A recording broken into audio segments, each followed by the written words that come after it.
You are nothing but white trash. Margaret grabbed the glass of red wine and threw it straight at Amelia's chest. The cold liquid exploded across the midnight blue silk. Before Amelia could breathe, Cassandra lunged forward and ripped the dress strap clean off her shoulder. The fabric tore. Beads scattered across the grass. 50 guests watched. Half of them laughed. The other half pulled out their phones to record. Amelia screamed for her husband. Daniel looked at her once, then turned his back and walked away. She collapsed to her knees, sobbing destroyed, holding the ruins of her dress against her body. She had no idea that in 60 seconds, 3 black SUVs would pull through those gates. Her father was about to step out, and every single person at this party was about to learn what it means to destroy the wrong woman. If you have ever been treated like you were worthless by people who thought they were better than you, stay with me until the end. Hit subscribe and follow this story. Drop a comment telling me what city you are watching from so I can see how far this story travels. The first time Amelia met Margaret Ashford, the woman looked her up and down like she was inspecting a stain on an expensive carpet. "So," Margaret said, "you are the girl from Ohio. Not hello, not nice to meet you, not welcome to the family." Amelia extended her hand. "It is so nice to finally meet you. Daniel has told me so much about—" "Has he?" Margaret did not take her hand. "How interesting. Daniel rarely discusses family matters with outsiders." Daniel stepped forward quickly. "Mom, Amelia is family now. We just got married last month." "In a courthouse." Margaret's voice could freeze fire. "Without inviting anyone." "Yes, I am aware." Amelia felt her face burn. "We wanted something simple. My father could not make it because of work, and we thought—" "You thought." Margaret cut her off. "That is the problem, dear. You thought." And Cassandra appeared in the doorway behind her mother. 23 years old, blonde, designer dress, the same cold eyes as Margaret. "So this is her—" Cassandra looked at Amelia like she was examining something unpleasant stuck to her shoe. "I thought she would be taller and prettier. You always dated models before Danny." "Cassandra." Daniel's voice was weak, barely a protest. "But I am just saying what everyone is thinking." Margaret smiled. It did not reach her eyes. "Come inside. Your father is waiting. Try not to embarrass yourself." Amelia grabbed Daniel's arm as they walked through the door. She whispered, "Why did you not defend me?" Daniel patted her hand.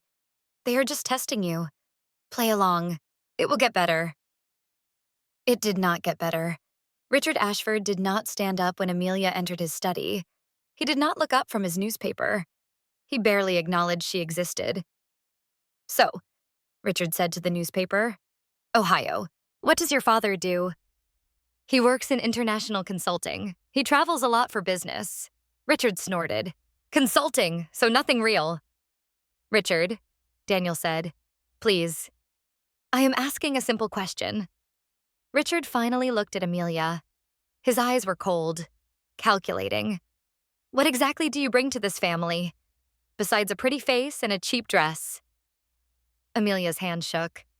"I have a degree in business administration. I worked part-time through college. I graduated with honors." "Part-time work." Richard laughed. "How quaint. Cassandra, did you hear that? She worked part-time." Cassandra giggled. "Adorable. Like a little puppy trying to earn treats." Amelia looked at Daniel. He was staring at the floor. She waited for him to say something. Anything. He said nothing. That night, Amelia sat on the bed in the guest cottage and stared at her husband. "Why did you just stand there? They humiliated me for 2 hours straight. You said nothing." Daniel loosened his tie. "You are overreacting." "Overreacting?" "Your mother called me an outsider. Your father asked what I bring to the family besides a cheap dress. Your sister compared me to a puppy." "That is just how they are. You have to understand they have standards. They are not used to someone from your background." "My background." Amelia stood up. "What is wrong with my background?" "Nothing is wrong with it. It is just different. You need to be patient. Give them time. Show them you can fit in." "Fit in, Daniel. They do not want me to fit in. They want me to disappear." Daniel sighed like she was exhausting him.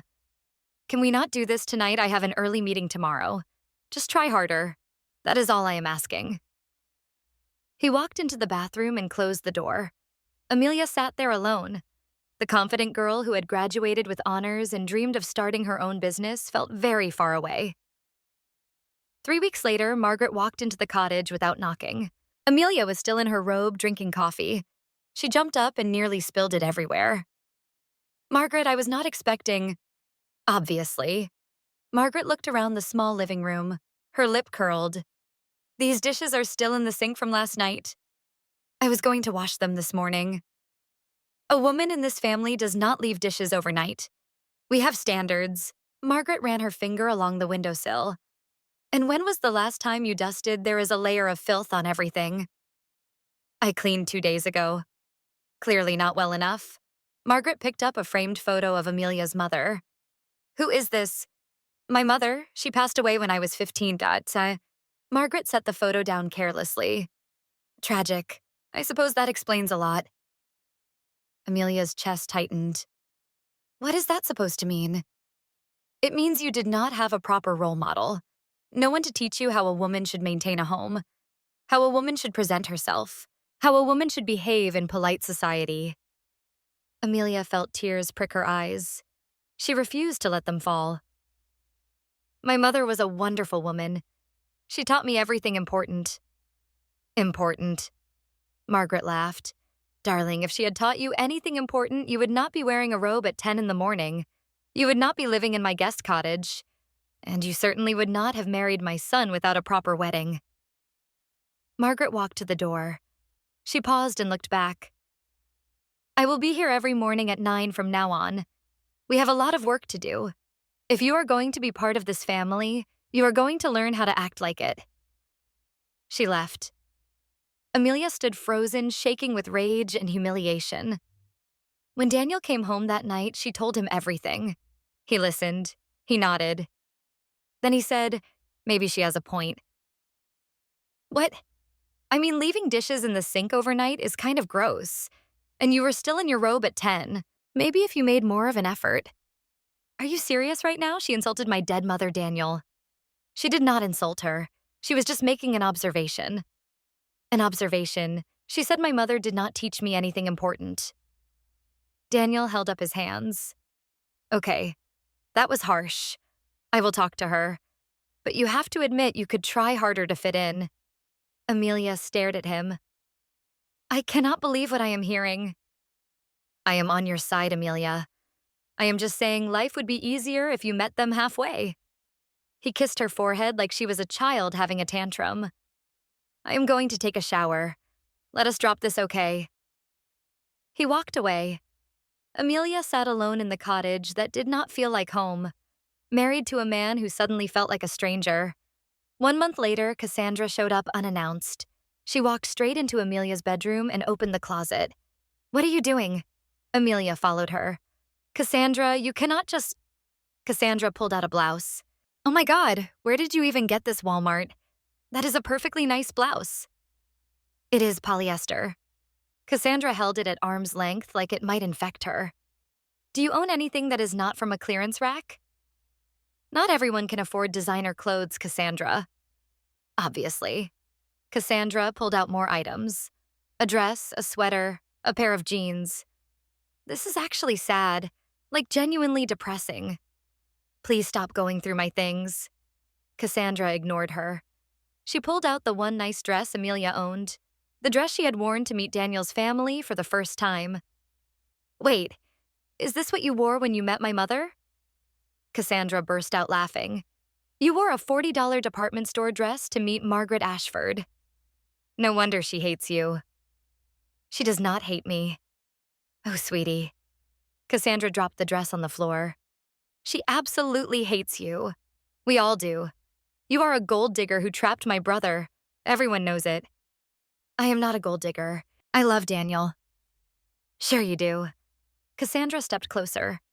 Let me give you some advice. You do not belong here. You will never belong here. The sooner you accept that and disappear, the easier things will be for everyone. She walked out. Amelia picked up her dress from the floor. Her hands were trembling. That night, she begged Daniel to move out of the cottage, to get their own place, anywhere but here. "We cannot afford it yet," Daniel said. "My salary is not enough, and I am not asking my parents for money." "Then I will get a job. I will help pay for it." Daniel shook his head. "My mother would never allow that. A woman in this family does not work retail." "I have a business degree, Daniel. I could find something professional." "Not without connections. And my parents control those connections." Daniel rubbed his temples. "Just give it more time. Once they see you are committed, things will change." "How much more time? It has been 2 months. They treat me like garbage every single day." "You are exaggerating." "I am not exaggerating. Your sister called me a gold digger today. To my face." Daniel paused. She was probably joking. She was not joking. "Okay, I will talk to her. But Amelia, you have to stop being so sensitive. This is just how wealthy families operate. There is always a testing period." "A testing period, Daniel, this is abuse." Daniel's face hardened. "Do not be dramatic. Abuse is hitting someone. Abuse is physical violence. My family says mean things sometimes. That is not abuse." Amelia felt something crack inside her. Something small but important. "You really believe that?" "I believe you are making mountains out of molehills. Now, can we please go to bed? I have work in the morning." He rolled over and turned off the light. Amelia lay in the darkness, staring at the ceiling. The man beside her felt like a stranger. 3 months later, Amelia got a part-time job at a bookstore downtown. She did not tell Daniel. She did not tell anyone. For 3 hours every afternoon, she was just Amelia. Not Daniel's wife, not Margaret's project, not the outsider who did not belong. Just a woman who loved books, helping customers find stories that might change their lives. It was the only time she felt like herself. But Margaret found out. She showed up at the cottage at 7 in the evening, Cassandra right behind her. "A bookstore." Margaret's voice shook with fury. "You are working at a bookstore." Amelia stood her ground. "Yes, I enjoy it." "Enjoy it? Do you have any idea how this makes us look? My daughter-in-law working retail like some common shop girl." "There is nothing wrong with honest work." "Honest work." Cassandra laughed. "Oh, this is too good. Wait until my friends hear about this. The Ashford family has a cashier now." Margaret stepped closer to Amelia. "You will quit. Tomorrow." "No." The word hung in the air. Margaret's eyes widened. "What did you say to me?" "I said no. That job is mine. I earned it, and I am not giving it up because you are embarrassed." For a moment, Margaret looked like she might hit her. Then she smiled. Cold. Calculating. "Very well. We will see how long that job lasts." She walked out. Cassandra followed, already typing on her phone. 2 days later, Cassandra showed up at the bookstore. Amelia was helping an elderly customer find a mystery novel when she heard Cassandra's voice loud and clear. "Oh my God, is this where you work? This tiny little shop? How adorable." Every customer turned to look. Amelia kept her voice calm. "Cassandra, I am with a customer. Do not let me stop you." Cassandra picked up a book and pretended to examine it. "I am just browsing. Although I do not know why anyone would buy books from a store this quaint." The elderly customer looked uncomfortable. "I can come back another time." "No, please," Amelia said. "Let me just—" "Is this your coworker?" Cassandra interrupted loudly. "The one wearing the same sweater 3 days in a row? God, this place is depressing." Amelia's coworker, Sarah, looked down at her sweater. Her face turned red. "Cassandra, stop!" "Stop what I am just making observations." Cassandra raised her voice even louder. "Did everyone know the girl behind the counter is married to one of the richest families in Connecticut? I know, right?" Hard to believe looking at her. But she is. She just chooses to work here instead of, I do not know, having some self-respect. The elderly customer quietly left. Other customers followed. Sarah disappeared into the back room. Amelia stood behind the counter, humiliated, fighting back tears. Cassandra smiled. "See you tomorrow, sis." She came back the next day, and the next, and the next. By the end of the week, Amelia's manager pulled her aside. I am sorry, he said, but you are causing problems. Customers are complaining. That woman who keeps showing up? I cannot have this kind of disruption. She is my sister-in-law. She is doing this on purpose. I understand, but I have a business to run. He looked genuinely sorry. I have to let you go. Amelia walked out of the bookstore for the last time. She sat in her car and sobbed until she had nothing left. That night, Daniel came home late. He smelled like perfume that was not Amelia's. I heard you lost your job, he said. That is probably for the best. Amelia sat at the kitchen table, not looking at him. Your sister got me fired. She was just trying to help you see reason. Help me? She humiliated me in front of customers every day for a week. Well, maybe if you had listened to my mother in the first place. Who is Jay? Daniel froze. What? Jay. The person who texted you at 2 in the morning last week? The person who keeps calling when you think I am asleep. Who is she? Daniel's face went through several emotions: surprise, fear, anger.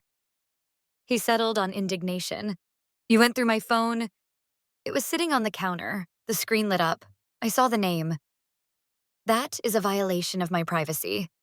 Answer the question, Daniel. Who is Jay? A colleague. We are working on a project together. A colleague who texts you at 2 in the morning saying she misses you. Daniel grabbed his jacket. I am not having this conversation. You are being paranoid. Where are you going? Out. I need air. Daniel. The door slammed behind him. He did not come home until 3 in the morning. Amelia pretended to be asleep when he crawled into bed beside her. She lay there in the darkness, eyes wide open, feeling the last pieces of her old self crumble away. 4 months later, Margaret announced the garden party. She gathered the family in the main house to discuss preparations. Richard sat in his leather chair. Daniel stood by the window. Cassandra lounged on the sofa texting. Amelia stood near the door, already knowing she was not really part of this meeting. This party is essential for our family's standing, Margaret said. The governor will be there. CEOs from every major company in the state. Old money families from up and down the East Coast. Everything must be perfect. She looked directly at Amelia. Everything. Cassandra did not look up from her phone. Maybe we should hire someone to dress her. You know, a professional. Like a zookeeper. Richard laughed. Daniel said nothing. Margaret walked over to Amelia, slowly, deliberately. Let me be very clear, Margaret said quietly. You will attend this party. You will look presentable, actually presentable, not your usual disaster. You will speak only when spoken to. You will smile. You will nod. And you will not embarrass this family in front of everyone who matters. Amelia met her eyes. I understand. Do you? Because your understanding has been severely lacking so far. I said I understand. Margaret smiled. We will see. That night, Amelia made a decision. She was going to that party. She was going to look beautiful. She was going to walk among those wealthy guests with her head held high.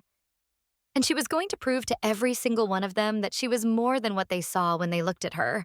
She started saving every penny she could. She skipped lunches. She sold some of her things online. She hid money in an envelope at the back of her drawer. 4 months of sacrifice, $1,200. She walked into Belmont Boutique on a Tuesday afternoon. A saleswoman in an elegant dress approached her. Can I help you find something? I need a dress for a garden party. Something elegant. Something that will make people see me. The saleswoman smiled. I think I have exactly what you need. She brought out a dress in midnight blue silk, delicate beading along the neckline, a cut that was elegant without being showy. Amelia put it on and looked in the mirror. She did not recognize herself. She looked beautiful. She looked powerful. She looked like someone who belonged. This is the one, she said. She paid every dollar she had saved. She carried the dress home like it was made of glass. She hid it in the back of her closet where no one would find it. And she counted down the days until the garden party. The morning of the party, Amelia woke before dawn. She spent 3 hours getting ready.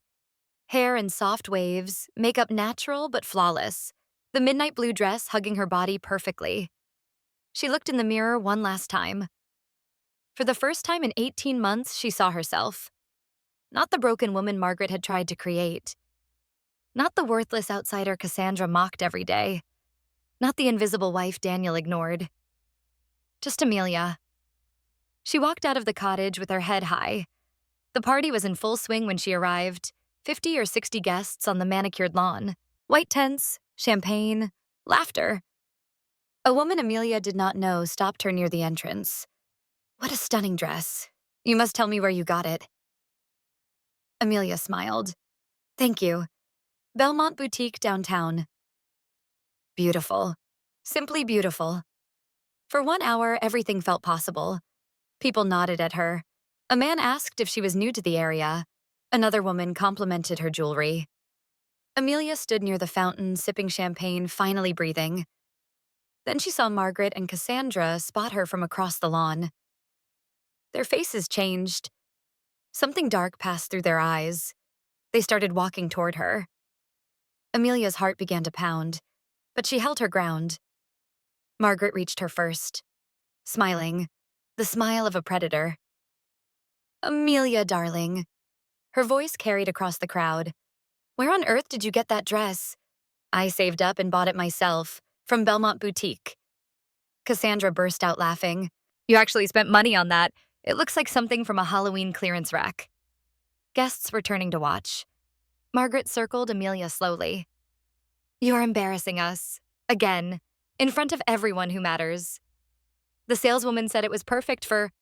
"The saleswoman wanted your money." Margaret's mask slipped. Hatred burned in her eyes. "You have no taste, no class, no breeding. You are a nobody from nowhere. And you always will be." Amelia felt tears forming. She fought them back. "I am just trying to be part of this family." "Part of this family?" Margaret grabbed a glass of red wine from a passing waiter. "You will never be part of this family." She threw the wine. It hit Amelia's chest like a slap. Cold. Wet. Spreading across the midnight blue silk like blood. Gasps rippled through the crowd. Phones came out. Cassandra stepped forward with vicious satisfaction. "And this pathetic dress does not deserve to exist." She grabbed the strap and pulled. The silk tore. She grabbed the beaded neckline and ripped again. Amelia stumbled backward, clutching the ruins of her dress, tears streaming down her face. She looked around desperately for Daniel. He was standing near the house, watching. "Daniel, please." He looked at her for one long moment. Then he turned his back and walked away. Margaret laughed. "Even my own son knows garbage when he sees it." Amelia's legs gave out. She fell to her knees on the grass, sobbing, destroyed in front of 60 people who would remember this moment forever. This was it. This was the end of everything. And then she heard the engines. Not one car. Several. Getting closer. The main gate swung open. A Rolls-Royce Phantom pulled through, followed by 2 black Mercedes. The cars drove right onto the lawn and stopped. Margaret's face went pale. "Who the hell?"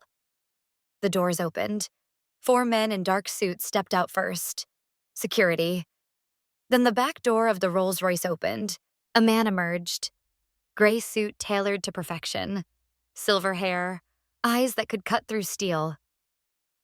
Amelia looked up through her tears. Her heart stopped. "Dad." Thomas Carter saw his daughter on her knees. Saw the torn dress. The wine stains. The tears, the complete destruction of everything she was. His face transformed. The businessman disappeared. What replaced it was something far more dangerous. A father who had just watched his daughter be destroyed, and who was about to destroy everyone responsible.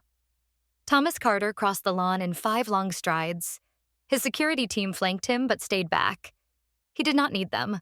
Not yet. He dropped to his knees beside Amelia and pulled off his suit jacket. He wrapped it around her shoulders, covering the torn dress, the wine stains, the destruction. "Who did this to you?" His voice was quiet, controlled. But Amelia knew that voice. She had heard it once before when she was 12 years old and a boy at school had pushed her down and called her names. Her father had shown up the next day and had a conversation with the boy's parents. The family moved away 2 weeks later. Amelia could not speak. She could only sob into his chest. Thomas held her for a moment. Then he stood up slowly and turned to face the crowd. Margaret was already rushing over her face, rearranged into a warm smile. "Oh my goodness, you must be Amelia's father. What a wonderful surprise, we had no idea you were coming. Welcome to our home. I am Margaret Ashford, Daniel's mother. Can I get you some champagne? We have—" "Which one of you threw wine on my daughter?" Margaret's smile flickered. "I am sorry." Thomas stepped toward her. "I asked you a question. Which one of you threw wine on my daughter and destroyed her dress?" "There seems to be some misunderstanding. We were just having a small disagreement about appropriate attire and things got a little—" "I watched you do it." Margaret froze. Thomas pointed to the fountain behind Amelia. "I was standing at the gate. I saw everything. You threw the wine. She ripped the dress."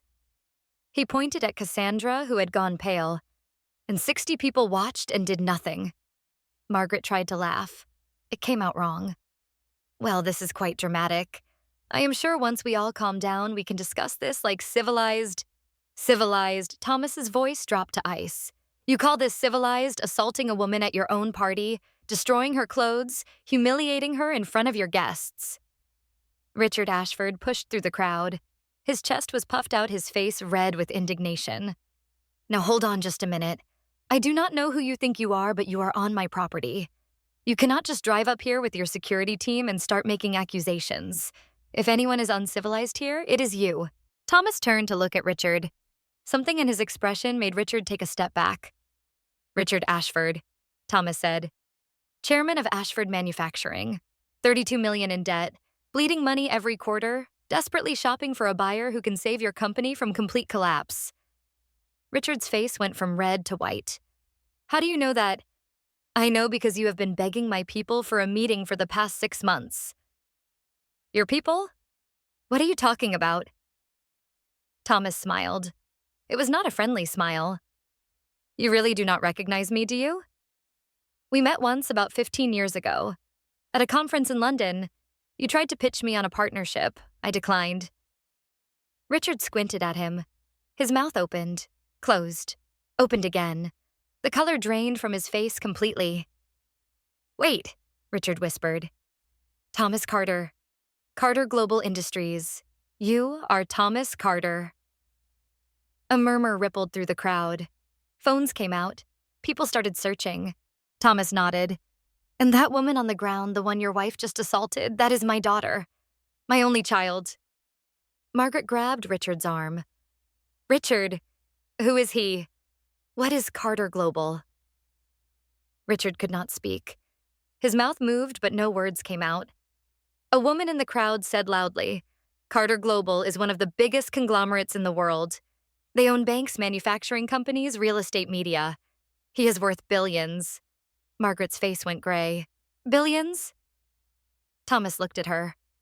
"Your daughter-in-law. The one you have been treating like garbage for 18 months. The one you called white trash 15 minutes ago. She is the sole heir to a $12 billion fortune." Complete silence. Even the birds seemed to stop singing. Cassandra was the first to speak. Her voice was shaking. "That is impossible.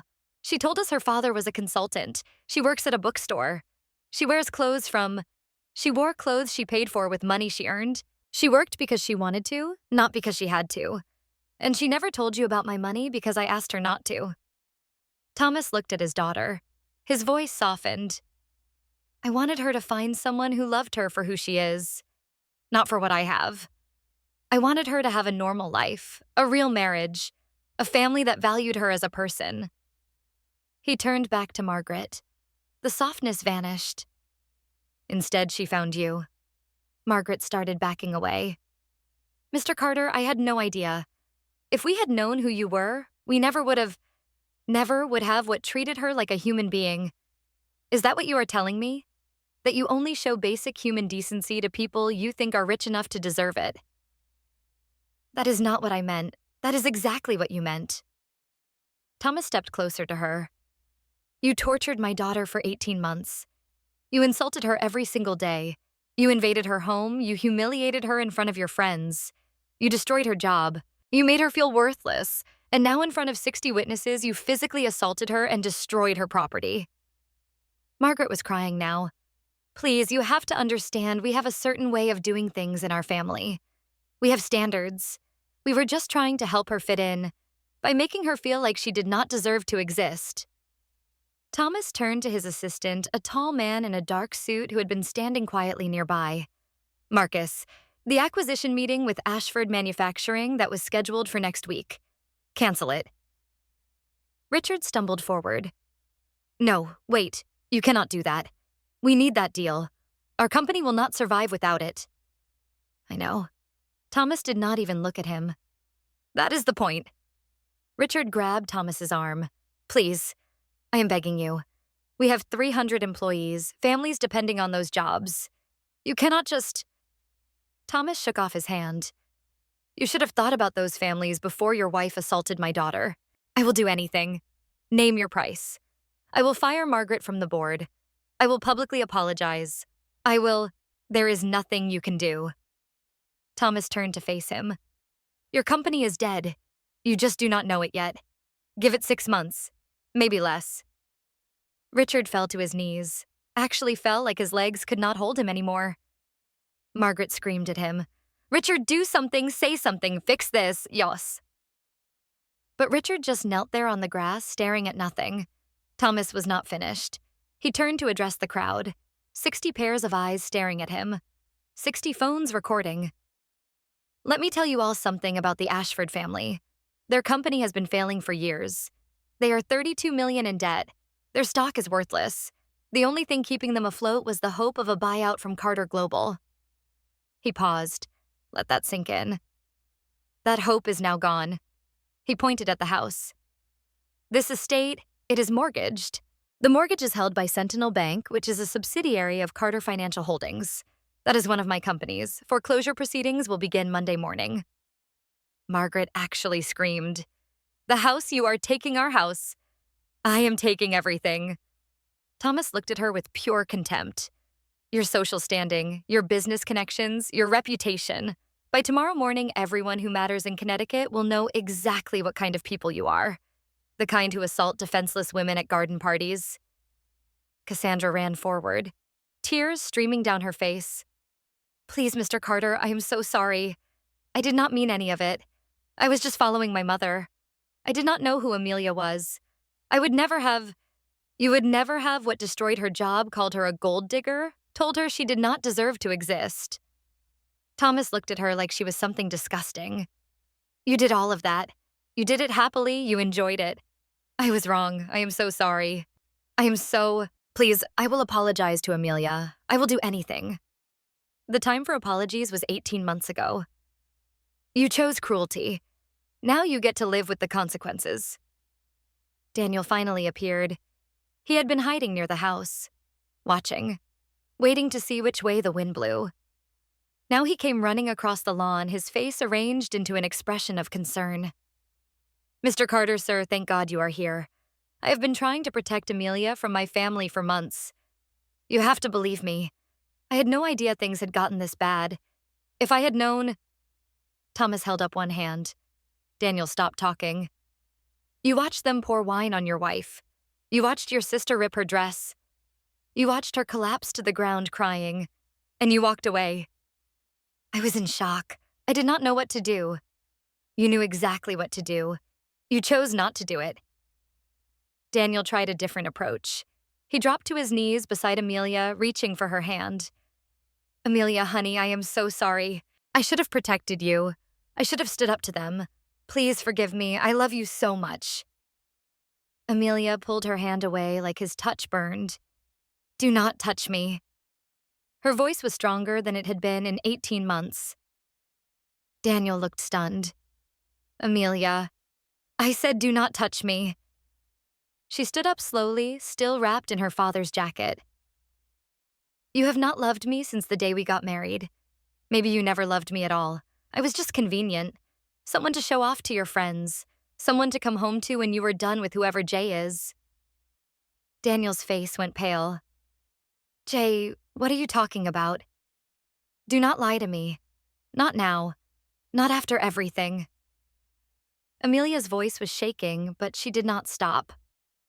I know about the late night texts. I know about the phone calls. I know you come home smelling like someone else's perfume.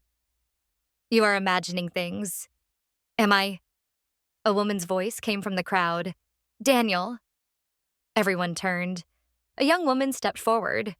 Dark hair, designer dress, expensive jewelry. She looked confused and concerned. Daniel, what is happening? Who is this woman? Daniel's face went from pale to green. Amelia laughed. It was not a happy sound. Let me guess, your name starts with J. The woman looked at Amelia, at Daniel, back at Amelia. I am Julia, Daniel's girlfriend. We have been together for almost a year. She looked at Daniel. Who is she? Girlfriend. Amelia felt something break inside her, something she had been holding together for months. You have been telling her she is your girlfriend? Daniel started backing away. This is not what it looks like. Then what is it, Daniel? Julia stepped toward him. Who is this woman? Why is she wearing a destroyed dress? Why does that man keep calling her your wife? Because she is his wife. Thomas's voice cut through the chaos. They have been married for 18 months, and apparently my daughter's husband has been cheating on her for almost a year. Julia's face went through several emotions. Confusion, shock, rage. She turned to Daniel. You are married? Julia, let me explain. You told me you were single. You told me you were looking for someone to settle down with. You told me you loved me. I do love you. Julia slapped him. The sound echoed across the lawn. You disgusting liar. She was crying now. I trusted you. I believed everything you said, and you have been married this whole time. Julia, please. Do not ever speak to me again. She turned and walked away. Stopped. Turned back. And for the record, your mother is a monster. I heard what she did. Who treats another woman like that? You people are sick. All of you. She disappeared into the crowd. Daniel stood there with his hand on his cheek where Julia had slapped him, his perfect world crumbling around him. He turned to his mother. Mom, do something. Margaret was on the ground next to Richard. Both of them looked broken. Do something. What am I supposed to do? It is over, Daniel. Everything is over. Daniel spun around to face Amelia, his face twisted with desperation. This is your fault. All of this. If you had just been normal, if you had just tried harder to fit in, if you had not complained to your father, I did not call him. Amelia's voice was calm now, steady. I have not spoken to my father in 2 weeks. He showed up on his own. Then how did he? I came because I had a business meeting scheduled with your father. Thomas put his arm around Amelia. I decided to surprise my daughter by arriving early. Best decision I have ever made. Daniel ran his hands through his hair. He was falling apart in real time. This cannot be happening. There has to be something we can do. Some way to fix this. I will do anything. There is one thing you can do. Amelia stepped away from her father. She stood straight, tall, unbroken. You can sign the divorce papers when they arrive. Do not contest it. Do not fight it. Just sign them and disappear from my life forever. Amelia, please. Do not do this. We can work through this. I will change. I will be a better husband. You never were a husband. You were a coward who let your family destroy me because it was easier than standing up to them. You were a liar who kept a girlfriend while your wife cried herself to sleep every night.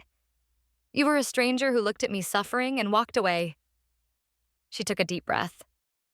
I am done. We are done. And nothing you say will ever change that. Daniel dropped to his knees. Amelia, please. I love you. I have always loved you. I was just weak. I made mistakes. Everyone makes mistakes. Your mistake was thinking I would stay broken forever. Thomas put his hand on Amelia's shoulder. Let us go, sweetheart. There is nothing here for you anymore. They turned and walked toward the car. Amelia paused and looked back one more time. Richard was still on his knees staring at nothing. Margaret was sobbing on the grass beside him. Cassandra was frozen in shock, mascara running down her face. Daniel was crying and calling Amelia's name over and over, and 60 guests were recording every moment. Amelia felt something shift inside her. The fear that had lived in her chest for 18 months, the shame that had made her feel small, the doubt that had told her she was worthless. All of it was gone. In its place was something new, something strong. She turned away from the Ashford family and walked toward her father's car. Behind her, she could hear Daniel screaming, "Amelia, do not leave me, Amelia. Please, I will die without you, Amelia." She did not look back. In the car, Thomas held her hand. "I am sorry I did not come sooner. I'm sorry I did not check on you more. I am sorry I let this happen." Amelia leaned against his shoulder. She was exhausted, empty, but also for the first time in 18 months free. "Why did you never tell me about the company? The money? All of it?" Thomas sighed. "When your mother was alive, we agreed to keep it simple. We did not want you to grow up entitled. We wanted you to earn things, to understand the value of hard work." Mom knew. Of course she knew. She was my partner in everything. His voice caught. "When she died, I threw myself into work. It was the only way I knew how to cope. I told myself I was doing it for you, building something for your future. But the truth is, I was running away from the pain." He squeezed her hand. "I should have been there. I should have watched you grow up instead of watching numbers on a screen. I should have protected you from people like them. You are here now. I am here now. And I am never going anywhere again." They drove in silence for a while. Then Amelia said, "What happens to them?" "The Ashfords." Thomas's jaw tightened. "Their company will collapse within 6 months. The bank will foreclose on their house. Their social connections will evaporate once word spreads about what happened today. Richard will probably have to declare bankruptcy. Margaret will lose everything she cares about: status, money, respect. And Cassandra, the boyfriend, Marcus Wellington, his family is old money, very concerned about reputation. By tomorrow, they will have seen the videos. Marcus will break off the relationship." Amelia thought about that. Cassandra losing her wealthy boyfriend. Cassandra losing her social standing. Cassandra losing everything she had used to make Amelia feel small. She should have felt guilty for being glad. She did not. "What about me?" Thomas looked at her. "Whatever you want. You can stay with me. I have apartments all over the world. You can travel. You can go back to school. You can start that business you always dreamed about." "I wanted to open a boutique, something small, elegant. A place where women could find clothes that made them feel beautiful." Thomas smiled. "Then that is what we will do. We will find the perfect location, hire the best designers, build something that is entirely yours." Amelia closed her eyes. For the first time in 18 months, the future did not feel like a prison. It felt like a beginning. That night, she stayed in her father's penthouse in Hartford. She took a long bath. She ate a real meal. She slept in a bed that felt safe. In the morning, she looked at her phone. 47 missed calls from Daniel, 32 text messages, 12 voicemails.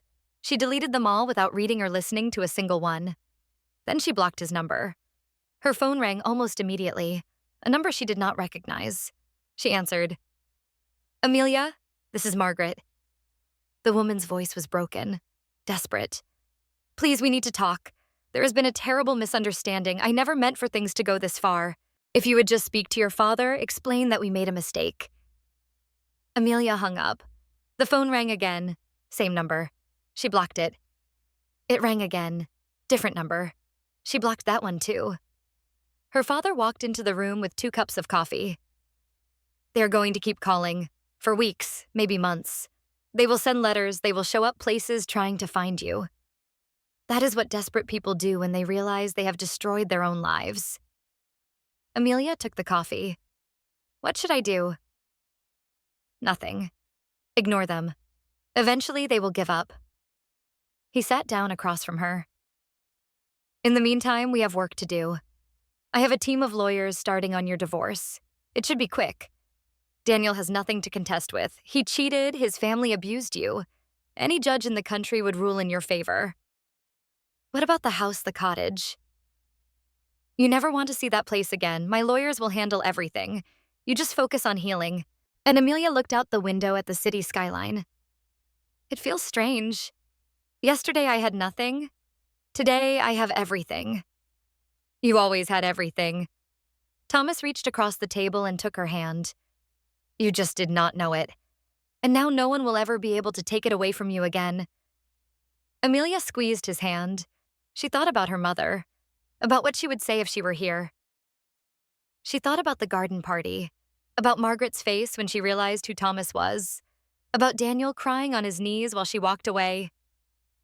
She thought about everything she had lost in the past 18 months. Her confidence, her dreams, her sense of self. And she thought about everything she was about to gain. Her phone buzzed, a text from an unknown number. It was from Cassandra. Amelia. I know you probably never want to hear from me again, and I understand, but please, I am begging you. Marcus just broke up with me. His family saw the videos and they said they cannot be associated with someone like me. I have lost everything. My parents are going to lose the house. We are going to be homeless. Please, please, please. If you could just talk to your father and ask him to stop, I will do anything. I will be your servant. I will apologize publicly. I will spend the rest of my life making it up to you. Please, Amelia. Please. Amelia read the message twice. Then she deleted it. She put down her phone and looked at her father. Let us go find a location for my boutique. Thomas smiled. Now that is my daughter. They stood up and walked out into the morning sun. Behind them, somewhere across the city, the Ashford family was falling apart, and Amelia Carter was finally free. 3 weeks after the garden party, the first news article dropped. Connecticut elite family exposed shocking video shows assault at garden party. Amelia saw it on her phone while eating breakfast with her father. The article included screenshots from the videos. Margaret throwing wine. Cassandra ripping the dress. Amelia on her knees crying. Thomas looked over her shoulder. It begins. Who leaked it? Does it matter? 60 people recorded it. Any one of them could have sent it to the press. He took a sip of his coffee. By tonight, it will be on every news site in the state. By tomorrow, national coverage. Amelia stared at the photos. She barely recognized herself in them. The broken woman on the grass, the tears, the humiliation. I look pathetic. You look like a victim, which is exactly what you were. Thomas put his hand on her shoulder. But that is not who you are anymore. And after today, everyone will know the truth about the Ashford family. Her phone buzzed. Then again. Text messages from numbers she did not recognize. Emails flooding her inbox. Social media notifications exploding. She turned off her phone. I am not ready for this. You do not have to be ready. You do not have to respond to anyone. Let the lawyers handle it. Let the press tell the story. You just focus on yourself. Amelia pushed her breakfast away. She was not hungry anymore. Can we go look at the space today, the one on Madison Avenue? Thomas smiled. I already have Marcus arranging the viewing. We leave in an hour. The building on Madison Avenue was perfect. Amelia knew it the moment she walked through the door. Something about the light. Something about the energy. Something that felt like possibility. This is it, she said. This is where I want to build. Thomas nodded at Marcus. Make it happen. Marcus was already on his phone. Consider it done, sir. They spent the rest of the day meeting with architects and designers.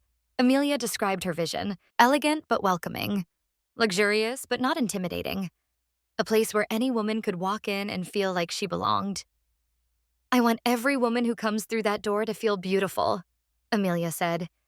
Not because of how much money she has, because of who she is. The lead designer nodded. I understand completely. We will create something extraordinary. By the end of the day, Amelia was exhausted but alive. For the first time in 18 months, she felt like herself again. That night, her phone rang. She had turned it back on an hour ago. The notifications had finally slowed down. The caller ID said, Daniel Ashford. She stared at the screen for a long moment. Then she answered, "What do you want?" Daniel's voice was broken, hollow. "Amelia, thank God. I have been trying to reach you for weeks. Please, we need to talk." "There is nothing to talk about. The divorce papers were filed yesterday. You will receive them within the week." "I am not signing them." And Amelia felt something cold settle in her stomach. "Excuse me. I am not signing them. I am not giving up on us. I made mistakes, terrible mistakes. But I love you, Amelia. I have always loved you. And I am not going to let you throw away our marriage because of one bad day." "One bad day." Amelia's voice rose. "Your mother assaulted me. Your sister destroyed my dress in front of 60 people. You walked away while I cried on the ground. And you have been cheating on me for a year." "That is not one bad day, Daniel. That is our entire marriage." "Julia meant nothing to me. She was just a distraction. I was lonely because you were always so distant. I was distant because your family treated me like garbage every single day and you did nothing to stop it." I know. And I am sorry, but things are different now. My parents have lost everything. They have no power over me anymore. We can start fresh, just the two of us, without their interference." Amelia laughed. It was a bitter sound. "You think I want you now? After everything that happened? I think you loved me once. I think part of you still loves me. I think if you gave me one more chance—" "No." The word hung in the air. "Amelia." "I said no. I am done with you. I am done with your family. I am done with that entire life. Sign the papers when you get them. Do not make this harder than it needs to be. And if I refuse, then my father's lawyers will bury you. You have nothing, Daniel. No money, no job, no connections. How long do you think you can fight a legal battle against one of the richest men in the country?" Silence on the other end. Then Daniel's voice smaller now. "You have changed." "No. I finally remembered who I am. Goodbye, Daniel.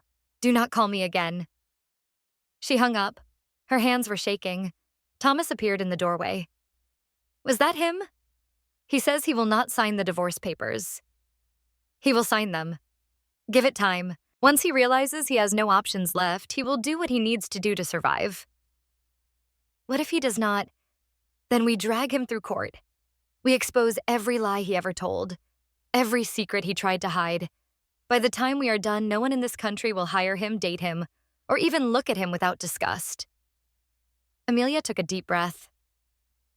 "I do not want to destroy him. I just want to be free." "I know." Thomas walked over and hugged her. "And you will be. I promise." 1 month later, the Ashford estate went up for auction. Amelia saw the listing online. The house that had been a prison. The grounds where she had been humiliated. The cottage where she had cried herself to sleep every night for 18 months. Starting bid, $4.2 million. She stared at the photos for a long time. The fountain where she had stood before Margaret threw wine on her. The lawn where she had collapsed to her knees. The gate where her father's cars had pulled through. Her phone rang. Unknown number. She answered. "Hello?" "Amelia." Margaret's voice. But different now. Broken. Desperate. "Please do not hang up. Please, I need to talk to you." "How did you get this number?" "I called everyone I know. Please, Amelia, 5 minutes. That is all I am asking." Amelia should have hung up. Every instinct told her to hang up, but something made her stay on the line. "Talk." Margaret started crying. "We are losing everything. The house, the cars, the art, everything my family built for generations. Richard has not gotten out of bed in 2 weeks. Cassandra moved in with a friend because she cannot stand to watch us fall apart. And Daniel? Daniel is drinking himself to death." "That is not my problem. I know it is not. But please, Amelia, I am begging you. If you could just talk to your father, ask him to stop. We have learned our lesson. We will never bother you again. We will apologize publicly. We will do anything. You destroyed me for 18 months. You made me feel worthless. You humiliated me in front of everyone I wanted to impress. And now you want me to save you. I was wrong. I was so wrong. I let my pride blind me to who you really were. If I had known, if you had known I was rich, you would have treated me like a human being that is supposed to make me feel better.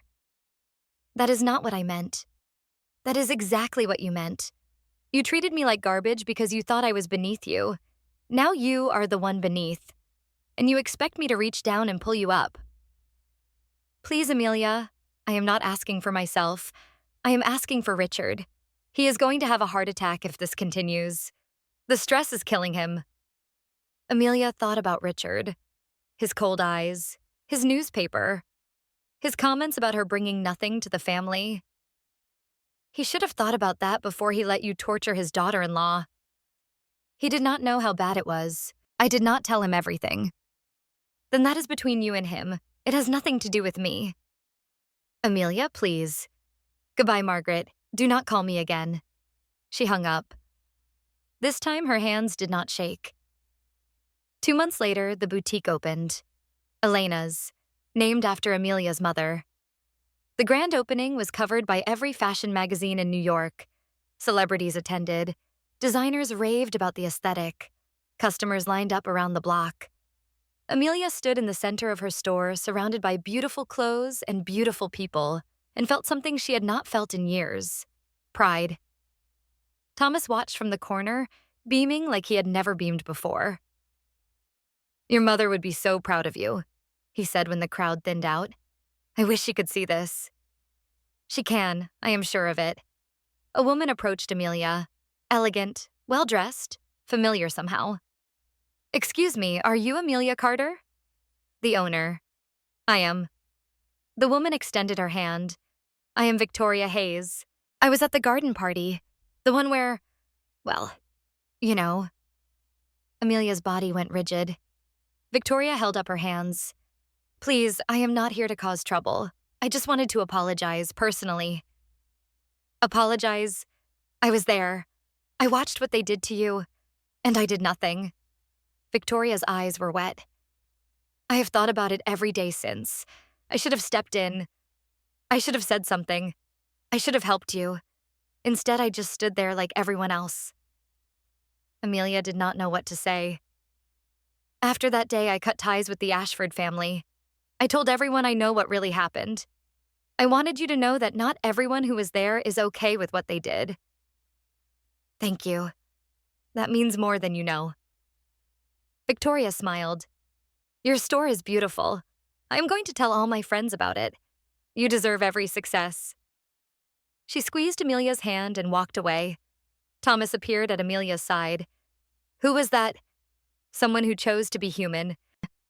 Amelia wiped her eyes. There are still good people in the world. There always were.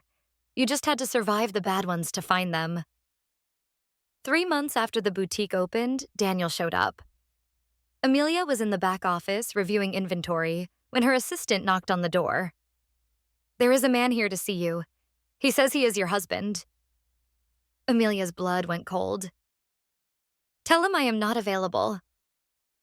I tried. He will not leave. He says he will wait all day if he has to. Amelia stood up. Her legs felt weak, but she forced herself to walk to the door. Daniel was standing in the middle of her store. He looked terrible, thin, unshaved, dark circles under his eyes. His clothes were wrinkled and stained. He looked like he had not slept in weeks.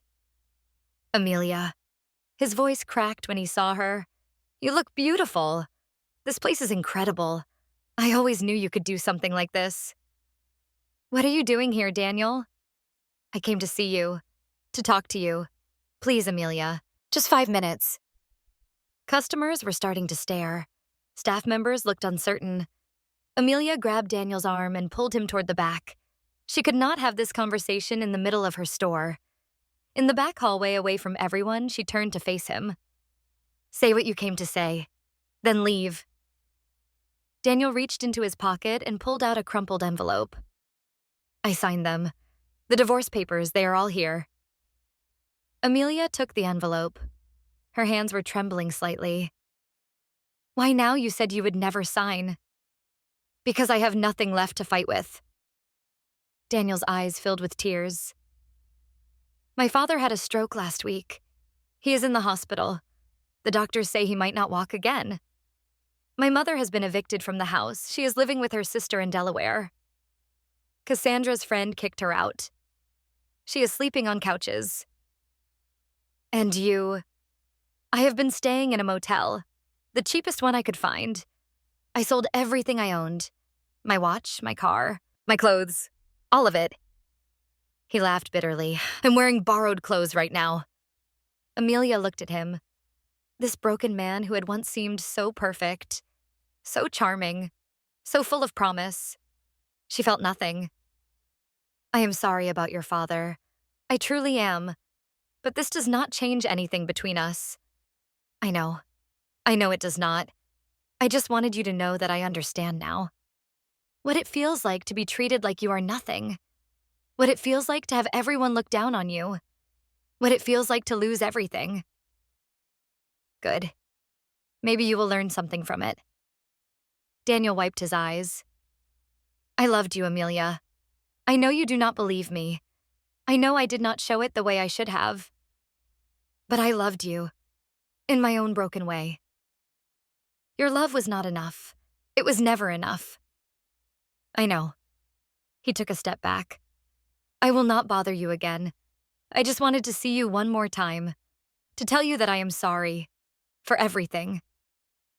He turned and walked toward the door. Daniel. And he stopped. Turned around. Hope flickered in his eyes. Do not come here again. This is my place, my life. You are not welcome in it. The hope died. Goodbye, Amelia. He walked out. Amelia stood in the hallway for a long time, holding the envelope with the signed divorce papers. Then she went back to work. 4 months later, Thomas called her with news. Richard Ashford died this morning. Heart failure. He never recovered from the stroke. Amelia was in her office reviewing designs for the spring collection. She set down her pen. How do you feel about that? I do not know. He was not a good man, but he was still a person. His funeral is next week. I doubt you want to attend. No, I do not. There is something else. Thomas paused. Margaret has been diagnosed with severe depression. She checked herself into a mental health facility yesterday. Apparently, she has not been able to function since Richard's stroke.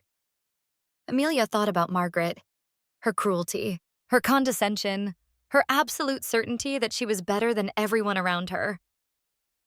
I hope she gets the help she needs. Do you mean that? Amelia considered the question.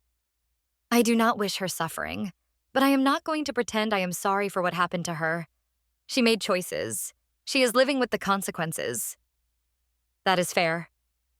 What about Cassandra and Daniel? Cassandra is working as a waitress somewhere in New York. I do not have details. Daniel left the country.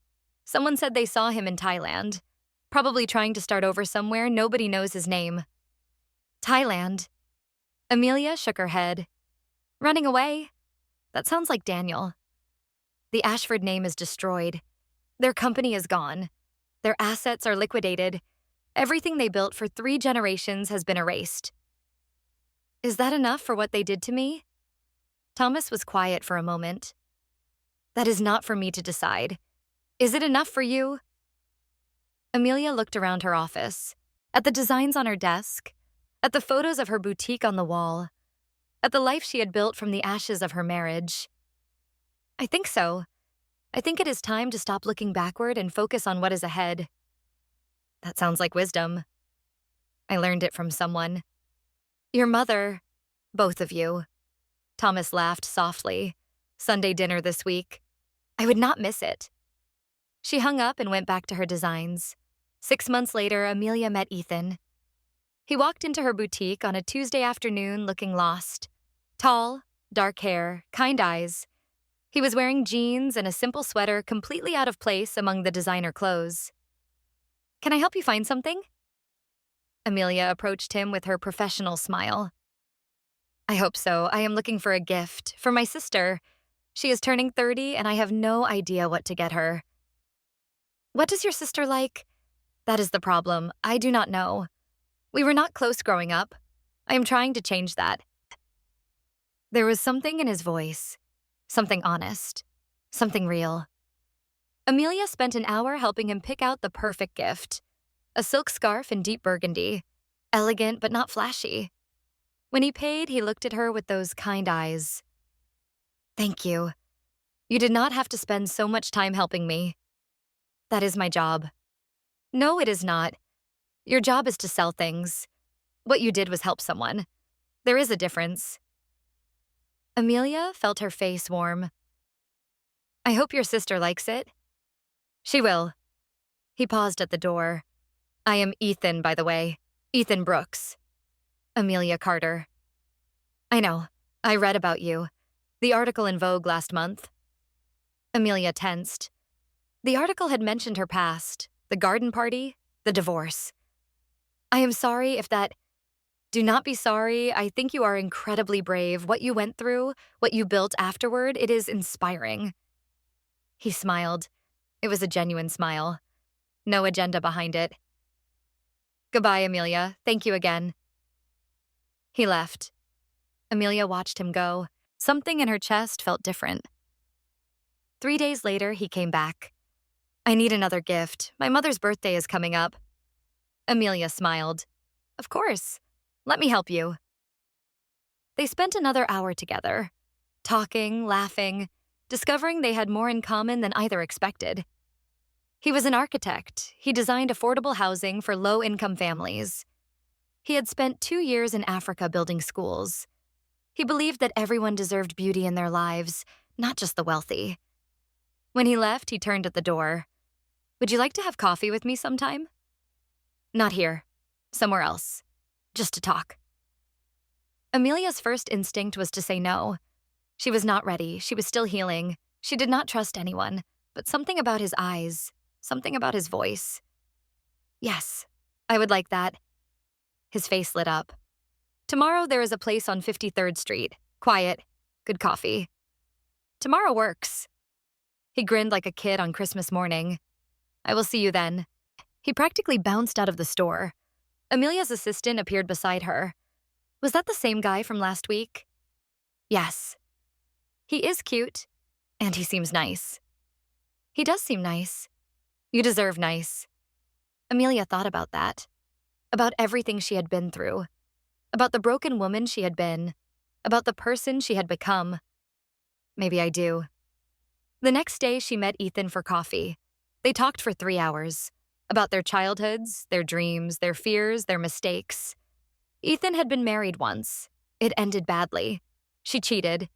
He blamed himself for years before finally accepting that some things are not your fault.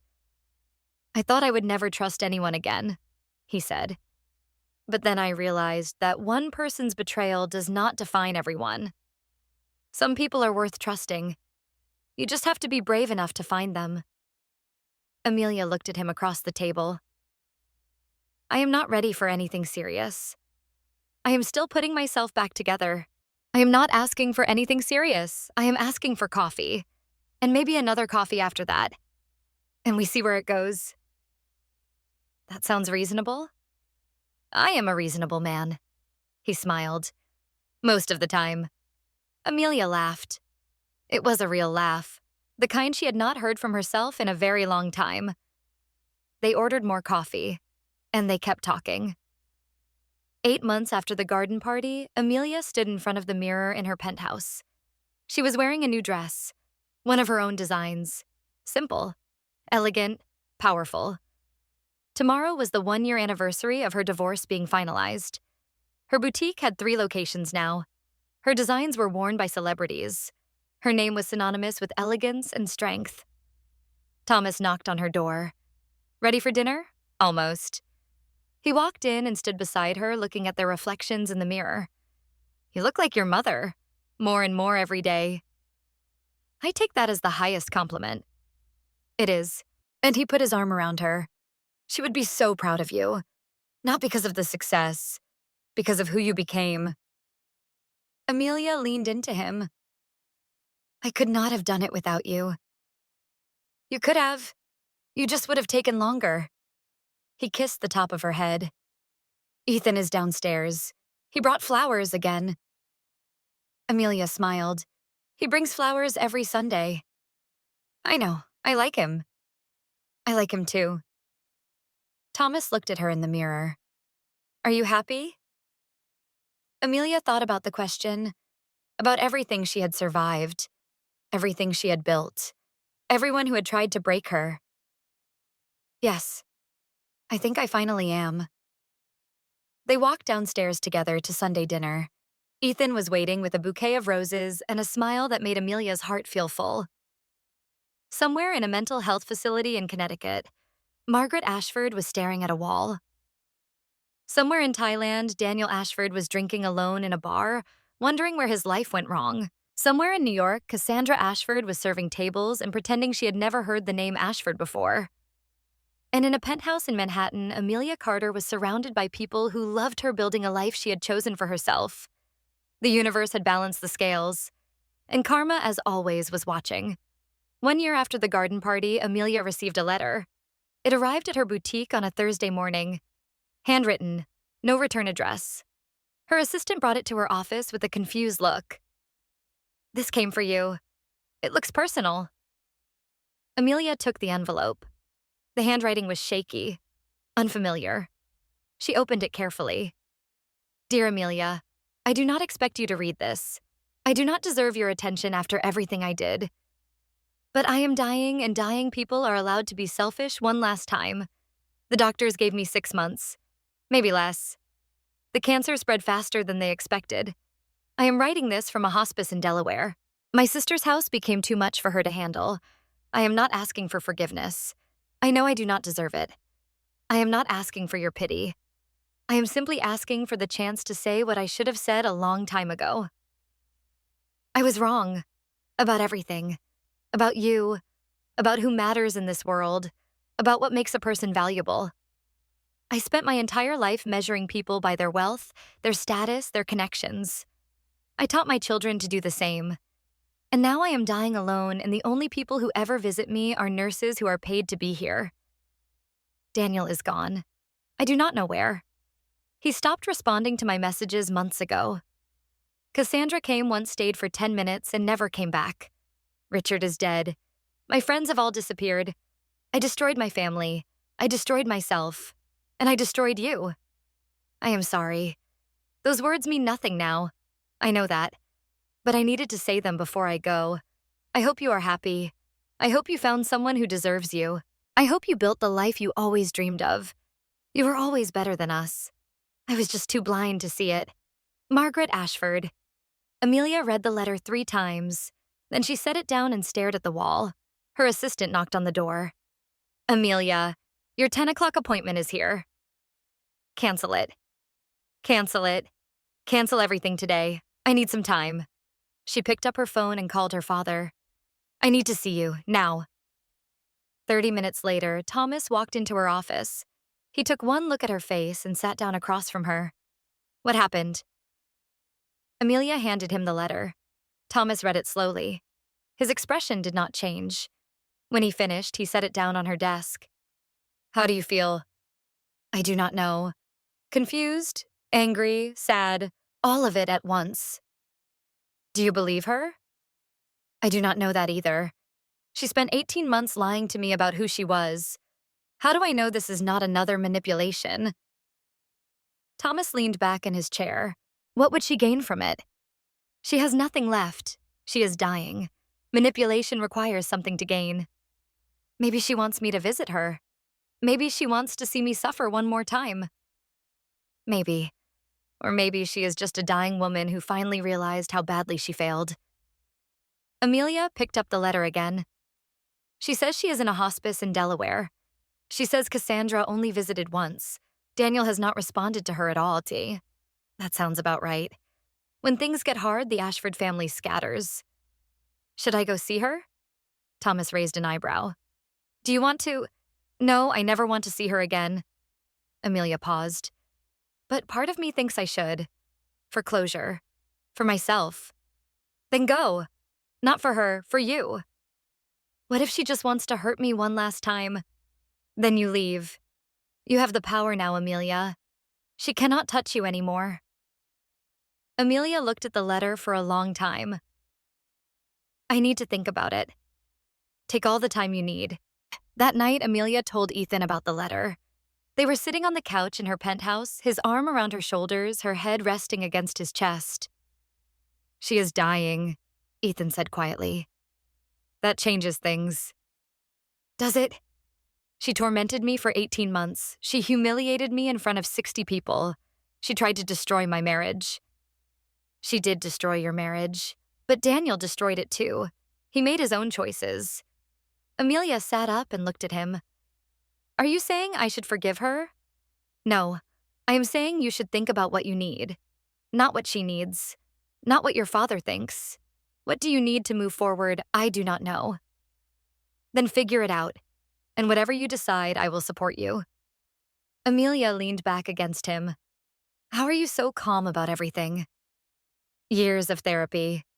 He kissed the top of her head. And a lot of mistakes I had to learn from. Sometimes I wonder if I deserve you. You deserve everything good in this world. And I'm going to spend the rest of my life making sure you know that. Amelia closed her eyes. For a long moment, she just listened to his heartbeat. I think I need to see her. Margaret, one last time. Then I will drive you. You do not have to do that. I know. I want to. 3 days later, Amelia and Ethan drove to Delaware. The hospice was small, quiet, the kind of place where people went to die with whatever dignity they had left. Amelia stood in the parking lot for 10 minutes, staring at the entrance. I can come in with you, Ethan said. If you want. No, I need to do this alone. I will be right here. Take as long as you need. Amelia walked through the doors. The nurse at the front desk looked up. Can I help you?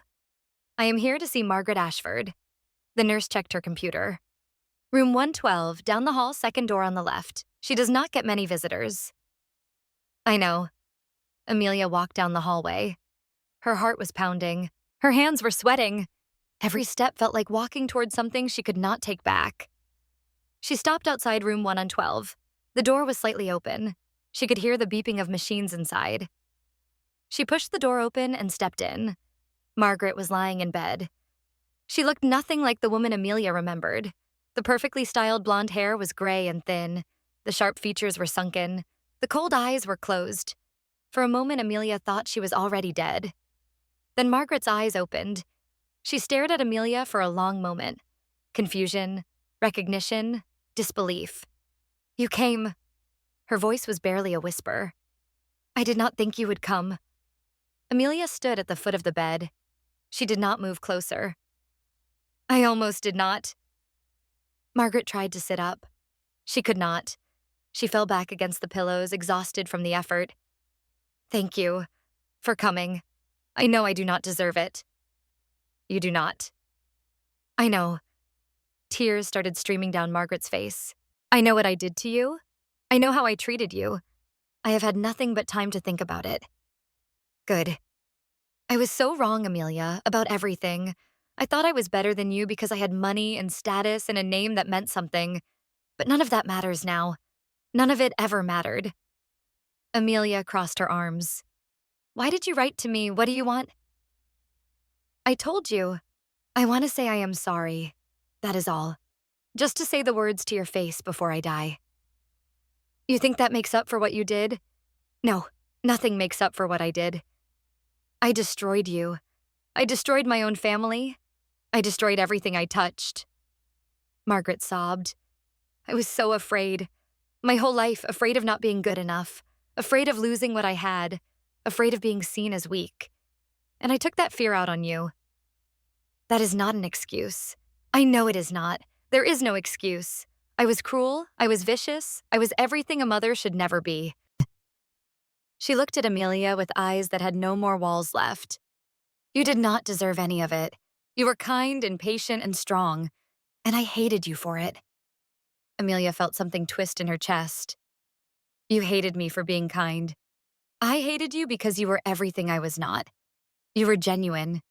You cared about people. You did not need money or status to feel worthy, and I resented you for it. Margaret's voice cracked. I saw in you everything I wished I could be. And instead of learning from you, I tried to destroy you." Amelia said nothing. My whole life, I measured people by what they had, what they could give me, what they could do for my reputation. I never once asked what kind of person someone was. I never once cared about character or kindness or love. Margaret closed her eyes. And now I am dying alone. My husband is dead. My daughter hates me. My son has disappeared. The friends I thought I had vanished the moment I could not give them anything. You brought this on yourself. I know. Margaret opened her eyes again. That is the worst part, knowing that I created my own hell. Amelia stood there for a long moment. She had imagined this conversation 100 times. In her fantasies, she had screamed at Margaret. She had listed every cruel thing Margaret had ever done.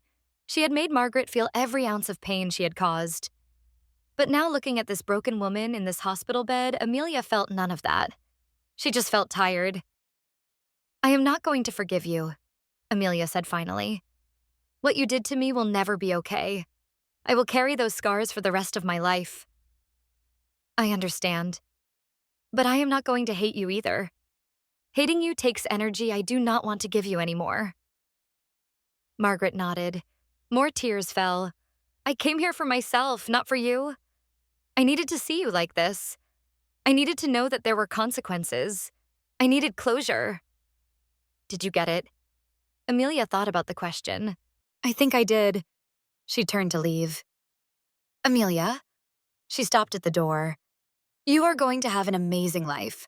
I can see it. Everything you have built, everything you will build. You are going to be happy.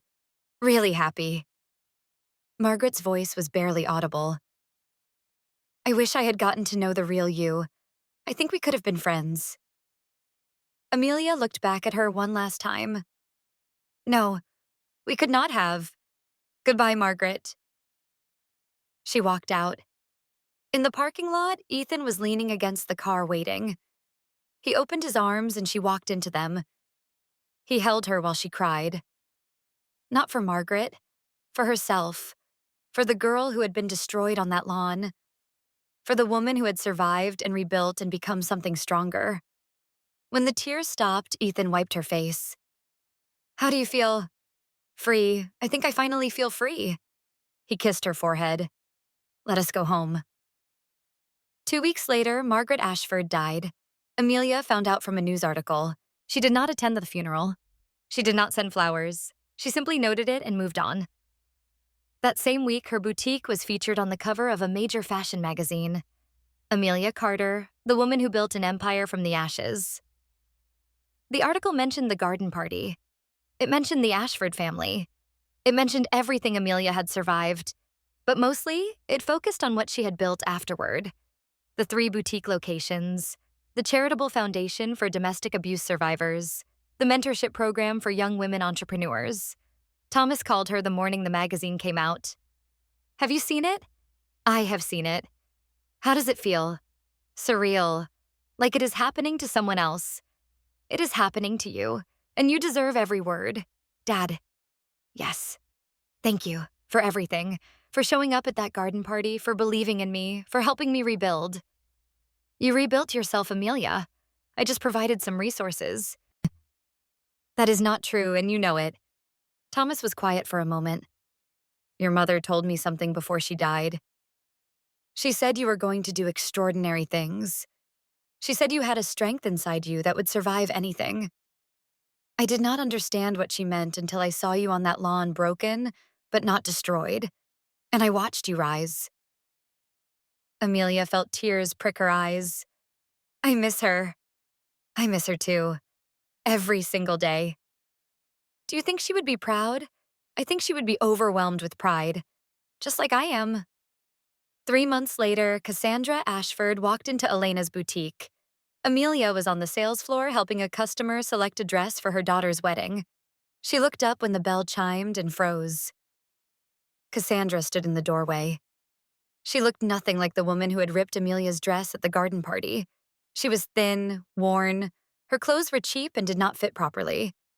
Her hair was pulled back in a messy ponytail. She had the look of someone who had not slept well in months. The customer Amelia was helping noticed the tension. Is everything okay? Yes, please excuse me for a moment. Amelia handed her to another assistant and walked toward the door. Cassandra took a step back when Amelia approached. Fear flickered in her eyes. I know I should not be here. I know you told Daniel never to come back, but I did not know where else to go. What do you want, Cassandra? I need a job. Amelia stared at her. You came here, to my store, to ask me for a job. I know how it sounds. I know what I did to you. But I have tried everywhere else. Nobody will hire me. The moment they hear my last name, they remember the videos. They remember the articles. They remember everything. Good. Cassandra flinched like she had been slapped. I deserve that. You deserve worse. I know. I know I do. Tears started falling down Cassandra's face. I have been living on friends' couches for months. The last friend kicked me out last week. I have been sleeping in my car. I have not eaten in 2 days. And you expect me to feel sorry for you? No, I do not expect anything. I do not know what else to do. I have nothing. I am nothing. She sobbed. I thought I was so much better than you. I thought my money and my family name made me special. And now I have nothing, and you have everything, and I am standing here begging you for scraps. Amelia looked at this broken woman, this woman who had tormented her, who had mocked her clothes and destroyed her job and ripped her dress in front of 60 people. She felt nothing. Leave. Cassandra's face crumpled. Please. Please, Amelia. I will do anything. I will scrub toilets. I will wash dishes. I will work for minimum wage. Just please give me a chance. The way you gave me a chance. The way you showed me mercy when I was crying on my knees. I was wrong. I was so wrong. I have spent every day since then regretting what I did. And yet you only came to apologize when you needed something from me. Your mother came to me when she needed something. Daniel came to me when he needed something. And now you. The Ashford family only finds remorse when it benefits them. That is not true. I mean, I know how it looks, but I really am sorry. I have been wanting to apologize for over a year. I just could not face you. So you waited until you were desperate. Cassandra hung her head. She had no defense left. Amelia took a step closer. Her voice dropped low. Do you know what I dreamed about for 18 months getting out? Just getting out? Away from your mother's criticism. Away from your mockery. Away from Daniel's indifference. I dreamed about freedom. I dreamed about a life where no one made me feel worthless. Cassandra was shaking. And now I have that life. I built it with my own hands. And you come here to the place I created asking me to help you the way I wish someone would help me. I know it is hypocritical. It is beyond hypocritical. It is obscene. Amelia straightened up. But I am not going to give you a job. Cassandra's shoulders slumped. However, Cassandra looked up. Hope flickered in her eyes. There is a nonprofit I work with. They help women who have fallen on hard times. They provide job training, housing assistance, and placement services. I am going to give you their address. You can go there and apply for help. You would do that after everything. I am not doing it for you. I am doing it because everyone deserves a second chance, even people who do not deserve it. Amelia grabbed a business card from the counter and wrote an address on the back. Go there tomorrow morning. Ask for Patricia. Tell her I sent you. Cassandra took the card with trembling hands. Thank you. Thank you so much. I do not know what to say. Do not say anything. Just leave. And do not come back here. This is the only help you will ever get from me. Cassandra nodded frantically. I understand. I will never bother you again. I promise. She turned and practically ran out of the store. Amelia's assistant appeared beside her. Was that who I think it was? Yes. You gave her help. I gave her a referral. What she does with it is up to her. That was generous, after what she did to you. Amelia watched Cassandra's figure disappear down the street. It was not generosity. It was closure. The last piece of the Ashford family I will ever deal with. She went back to her customer and never mentioned Cassandra again. 6 months later, Ethan proposed. They were having Sunday dinner with Thomas, the tradition they had built over the past year. Amelia was laughing at something her father had said when Ethan suddenly stood up from the table. "What are you doing?" Amelia asked. Ethan pulled a small box from his pocket and dropped to one knee. Thomas's face split into the biggest smile Amelia had ever seen. "Amelia Carter, I have loved you since the moment you helped me pick out a scarf for my sister. I have watched you grow and heal and become the most incredible person I have ever known. I want to spend the rest of my life watching you do amazing things." Amelia's hands flew to her mouth. Tears were already streaming down her face. "I know you have been hurt before. I know trust does not come easy. But I promise you I will spend every single day proving that I am worthy of you. I will never let anyone hurt you again. I will love you through everything." He opened the box, a simple diamond ring. Elegant. Perfect. "Will you marry me?" Amelia could not speak. She could only nod. Ethan slipped the ring onto her finger and pulled her into his arms. Thomas was clapping and crying at the same time. "I already asked your father for permission," Ethan whispered in her ear. "I hope that is okay." Amelia laughed through her tears. "You did 2 weeks ago. I wanted to do this right." She pulled back and looked at her father. "You knew. I have known for 2 weeks, and it has been the hardest secret I have ever kept." Thomas stood up and hugged them both. "Welcome to the family, Ethan. Officially." Ethan grinned. "Thank you, sir. I promise I will take care of her." "I know you will. If you did not, you would not have gotten my permission." They spent the rest of the night celebrating. Champagne, stories, laughter. At midnight, Amelia stood on the balcony looking at the city lights. Ethan came up behind her and wrapped his arms around her waist. "What are you thinking about?" "Everything.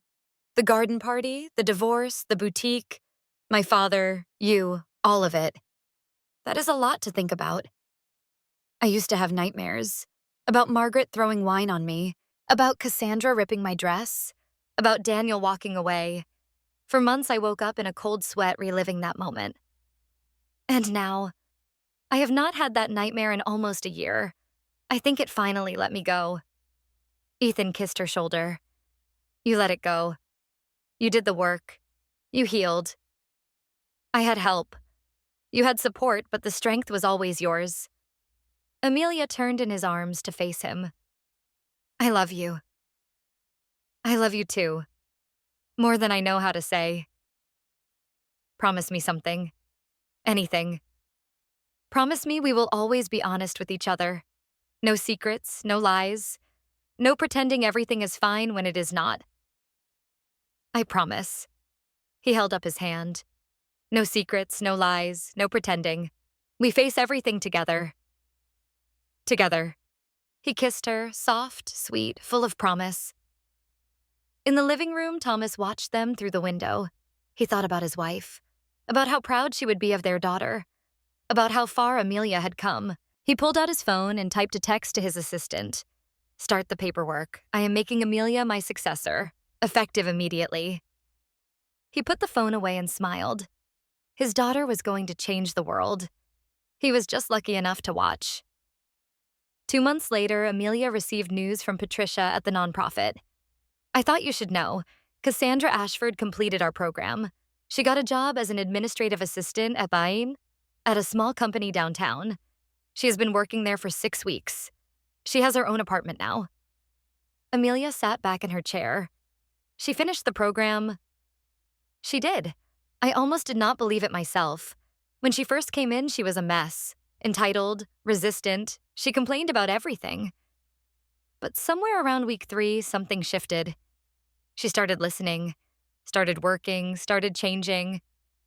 "Did she ever talk about me?" "Only once. She said you saved her life. She said she would spend the rest of hers trying to deserve it." Amelia did not know what to say. "I am not calling to ask you to forgive her or anything like that. I just thought you deserved to know that the referral you gave her made a difference. She might actually turn her life around."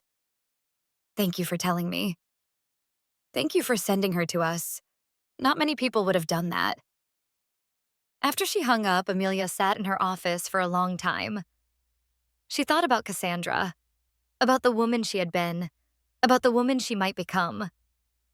She thought about second chances, about redemption, about whether people could really change. She did not have answers, but she knew one thing. She had made her choice. She had chosen not to destroy Cassandra when she had the power to do so. She had chosen mercy over revenge, and whatever Cassandra did with that mercy was not Amelia's responsibility. Her phone buzzed. A text from Ethan. Wedding dress shopping tomorrow. Your father insists on coming. Is that okay? Amelia smiled. Of course it is okay. He is paying for it. She put down her phone and looked at the ring on her finger. A new chapter was beginning, and for the first time in her life, she could not wait to see what came next. The wedding was 3 months away when Daniel Ashford returned. Amelia was reviewing fabric samples for her new spring collection when her assistant knocked on the door with a strange expression. There is a man here to see you. He says his name is Daniel. Amelia's hands froze over the samples. Daniel Ashford. He did not give a last name, but he looks rough. Amelia set down the fabric. Her heart was pounding, but her voice was steady. Send him in. Daniel walked through the door, and Amelia barely recognized him. He had lost at least 30 pounds. His hair was long and unkempt. His skin was tanned in a way that suggested too much sun and not enough care. His clothes were wrinkled. He looked like a man who had spent the last 2 years running from something and finally stopped. Amelia. His voice cracked when he said her name. You look incredible. What are you doing here, Daniel? I thought you were in Thailand. I was. For a while. Then Vietnam, Cambodia, Indonesia. I kept moving, trying to outrun everything. He laughed bitterly. Turns out you cannot outrun yourself. Why are you here? Daniel reached into his pocket and pulled out a folded newspaper clipping.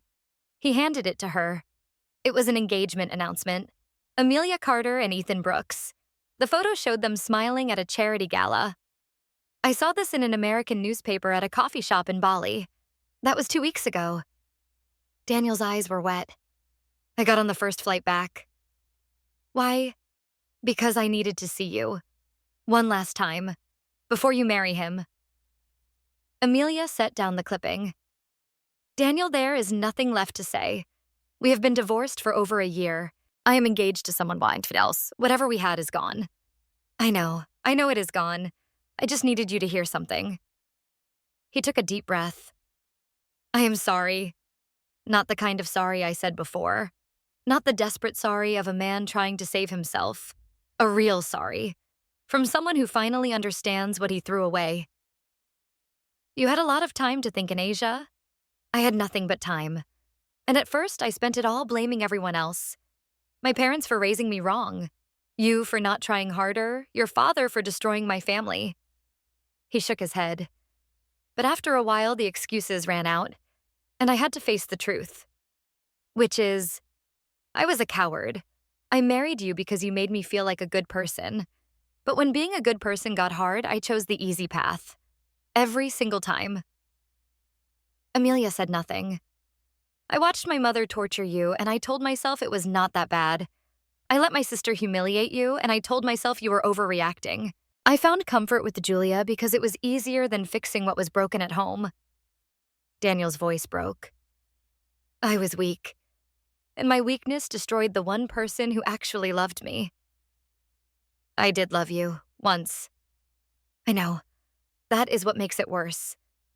You loved me, and I threw it away for nothing. Amelia looked at this broken man, this shell of the person she had once dreamed of building a life with. She felt something she did not expect. Pity. Daniel, I forgave you a long time ago. Not for your sake, for mine. Carrying that anger was exhausting. You forgave me. I let go of the hate. That is not the same as forgetting what you did. But I do not wish you harm anymore. I just want you to be better. Daniel wiped his eyes. I am trying. I got sober 3 months ago. I have been going to therapy. I am trying to become someone I am not ashamed of. That is good. I hope you find what you are looking for. I already found it, and I lost it. He looked at her engagement ring. He is a lucky man, Ethan. I am the lucky one. Daniel nodded slowly. I should go. I just needed to say what I said. And to wish you happiness. Real happiness. The kind I was too broken to give you. He turned to leave. Daniel. He stopped at the door. Thank you. For coming back to say this. It means more than you know. It is the least I could do. After everything. He tried to smile. It did not quite work. Goodbye, Amelia. I hope I never see you again. I hope the same thing. He walked out. Amelia sat in her office for a long time after he left. Then she picked up her phone and called Ethan. Hey, beautiful. What is up? Daniel came to see me. Silence on the other end. He came to apologize, really apologize, and to wish me happiness. How do you feel? Lighter. Like the last chain just broke. Do you need me to come over? No, I just needed to hear your voice. She smiled at the phone. I love you. I love you too. See you tonight. See you tonight. She hung up and went back to her fabric samples. The past was finally past. The wedding was held on a Saturday in June. 100 guests. A garden venue that Amelia had chosen specifically because it looked nothing like the Ashford estate. Her father walked her down the aisle with tears streaming down his face. Ethan waited at the altar, grinning like he had won the lottery. When Thomas placed Amelia's hand in Ethan's, he leaned in and whispered something in Ethan's ear. Later, Amelia asked what he said. He told me if I ever hurt you, he would buy every company I ever work for and fire me personally. Amelia laughed. That sounds like my father. I told him he had nothing to worry about. Hurting you would be like hurting myself. The ceremony was simple. The vows were personal. Ethan went first. Amelia, I met you on the worst day of my life. My sister and I were not speaking. I felt like a failure. I walked into your store looking for a gift and found something I did not know I was looking for. You. Amelia felt tears sliding down her cheeks.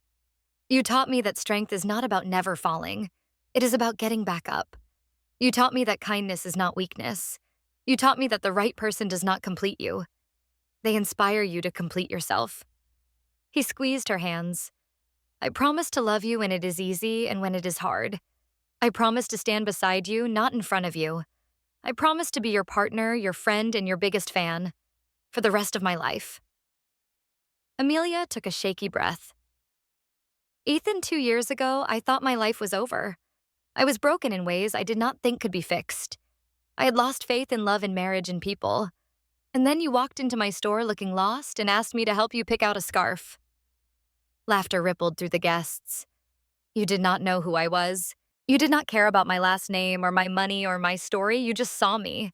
The real me. And you liked her. Her voice caught. You showed me that not all men are cowards. That not all love is conditional. That it is possible to trust again after being betrayed. You showed me that the right person will wait while you heal and celebrate when you grow. She looked into his eyes. I promise to love you honestly. To fight for us when things get hard. To never take you for granted. To build a life with you that is better than anything either of us could have built alone. The officiant smiled. By the power vested in me, I now pronounce you husband and wife. You may kiss the bride. Ethan kissed her like there was no one else in the world. The reception was everything Amelia never had with Daniel. Joy, laughter, dancing, people who genuinely cared about her happiness. Thomas gave a toast that made everyone cry. When Amelia was born, her mother looked at me and said, "This girl is going to change the world." I thought she was exaggerating. She was not. He raised his glass. To my daughter, the strongest person I know, the most beautiful bride I have ever seen, and the reason I finally understand what I have been working for my whole life. I love you, sweetheart. Your mother loves you too. She is here. I know she is. Amelia sobbed into her napkin. Later on the dance floor, Thomas held her close during the father-daughter dance. Your mother wanted to be here so badly. She talked about your wedding when you were still in elementary school. I know she is watching. She is doing more than watching. She is orchestrating. Thomas smiled through his tears. She sent you Ethan. I am sure of it. You believe that. I believe that love does not die. It transforms. And your mother's love for you is still working in your life, finding you the happiness you deserve. And Amelia hugged him tighter. Thank you, Dad, for everything. For saving me at that garden party. For helping me rebuild. For being the father I always needed. Thank you for forgiving me for being gone so much. For understanding why I worked so hard. For becoming the woman your mother always knew you would be. The song ended. Thomas kissed her forehead and stepped back. Go dance with your husband. He has been waiting patiently for 3 minutes. That is enough. Amelia laughed and walked into Ethan's arms. They danced until midnight. 3 months after the wedding, Amelia found out she was pregnant. She stared at the test for 10 minutes, not quite believing it. Then she called Ethan. Can you come home early? Is everything okay? Everything is perfect, but I need to tell you something in person. He was there in 20 minutes, breathless, worried. Amelia handed him the test. Ethan stared at it. His mouth opened, closed, opened again. Is this real? It is real. We are having a baby. We are having a baby. Ethan dropped to his knees. He pressed his face against her stomach and started crying. Hello in there? I am your dad. I have been waiting for you my whole life. Amelia ran her fingers through his hair, crying and laughing at the same time. They called Thomas immediately. Dad, are you sitting down? I am now. What is it? You are going to be a grandfather. Silence, then a sound Amelia had never heard before. Thomas Carter, billionaire CEO, one of the most powerful men in the country, was sobbing like a child. A grandfather. I am going to be a grandfather. Are you happy? Happy, I am more than happy. I am complete. His voice shook. Your mother would be so overjoyed. She always wanted grandchildren. She talked about it constantly. I wish she could be here. She is here, sweetheart. She is always here. That night, Amelia lay in bed with Ethan's hand on her stomach. What do you want, a boy or a girl? Healthy, that is all I want. Healthy and happy. Me too. He paused. But if it is a girl, I want to name her Elena. After your mother. Amelia's heart swelled. You would do that? Of course. Your mother is the reason you exist. She is the reason we found each other. She should be part of this. Amelia pulled him close and kissed him. I love you more than I knew it was possible to love anyone. I love you too. Both of you.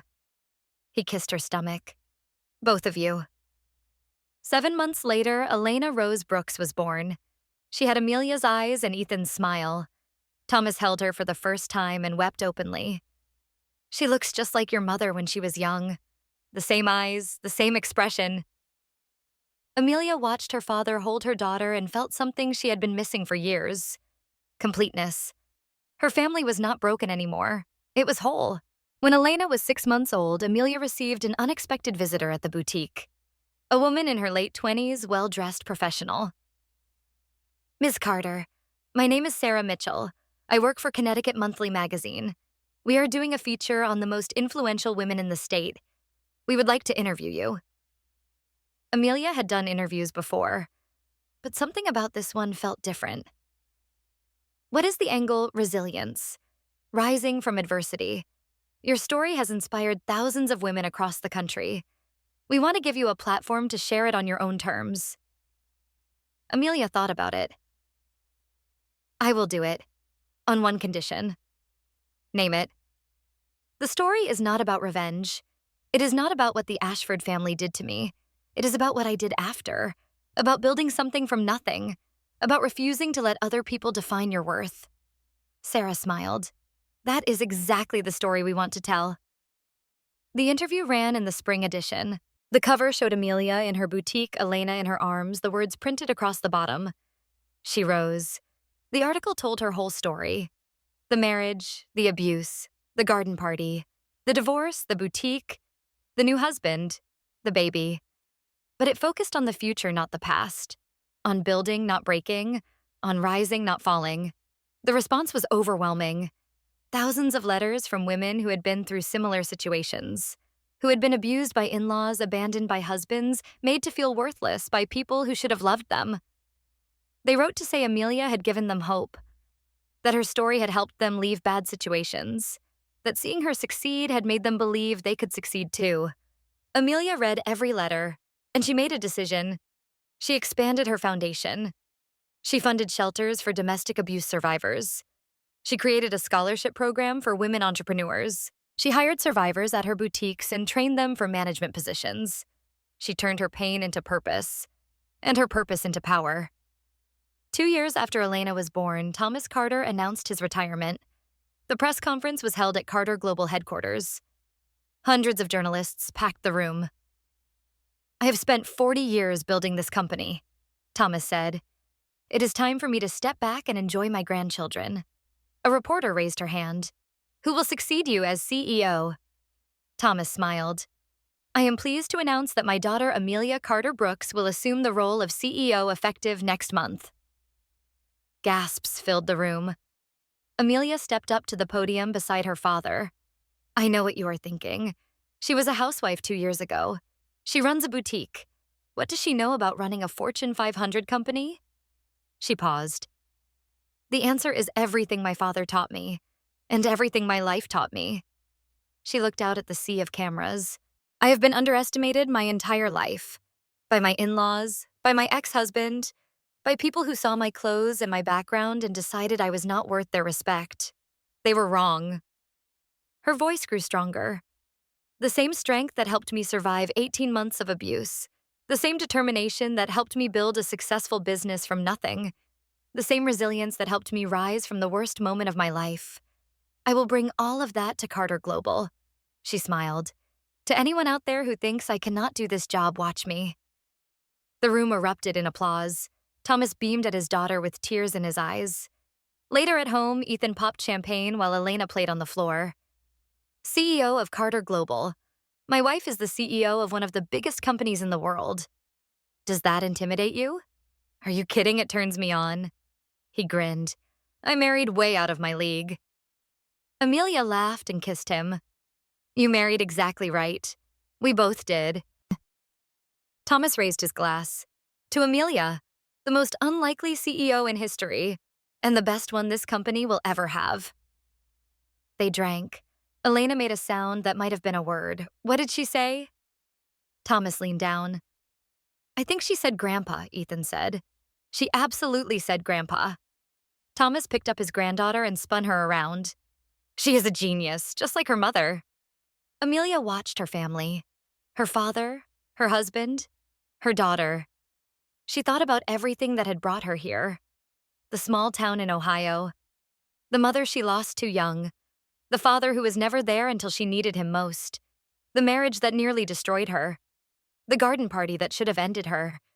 And the life she had built from the ashes. She was not the same woman who had stood on that lawn 3 years ago, crying, broken, humiliated in front of 50 strangers. She was stronger. She was wiser. She was finally completely herself. 3 years after the garden party, Amelia stood at the window of her corner office at Carter Global. The city stretched out below her. Millions of people living their lives, facing their struggles, searching for their purpose. Her phone buzzed. A text from Ethan. "Elena took her first steps today. I got it on video. Hurry home." Amelia smiled. She had a board meeting in an hour, 1,000 decisions to make, a company to run, but none of it mattered as much as that video. She picked up her phone and called her assistant. "Cancel my afternoon meetings. Something important came up." "Is everything okay?" "Everything is perfect. I just need to go home." She drove through the city thinking about the journey that had brought her here. About the mother who had believed in her before anyone else. About the father who had saved her when she needed saving most. About the husband who had shown her that love could be gentle and strong at the same time. About the daughter who had given her a reason to be the best version of herself. And about the woman she had become. Not despite the pain. Because of it. She pulled into her driveway and walked through the front door. Ethan was waiting with Elena in his arms. "Watch this." He set Elena down on the floor. The little girl took 1 step, 2 steps, 3 steps. Then she toddled straight into Amelia's arms. "Mama!" Amelia held her daughter tight. She thought about Margaret Ashford dead and forgotten. She thought about Richard Ashford buried with his empire. She thought about Cassandra rebuilding her life one small step at a time. She thought about Daniel somewhere in the world trying to become a better man. And she thought about herself, the girl from Ohio who married into a family that tried to break her, the woman who refused to stay broken, the mother who would make sure her daughter never felt worthless, the CEO who proved that strength is not about where you come from, it is about what you become. She looked at Ethan, at Elena, at the life they had built together. "I am home," Ethan smiled. "Welcome home, Mrs. Brooks." Elena laughed and reached for Amelia's necklace. Outside, the sun was setting, and somewhere in the universe, Elena Carter watched her daughter and smiled. The story could have ended with a broken woman on her knees. It did not. It ended with a woman who rose, who built an empire from ashes, who turned pain into purpose and purpose into power, who proved that the people who try to destroy you are really just building the foundation for your rise. Some people spend their whole lives waiting for karma to balance the scales. Amelia Carter Brooks learned that karma is not something you wait for. It is something you become.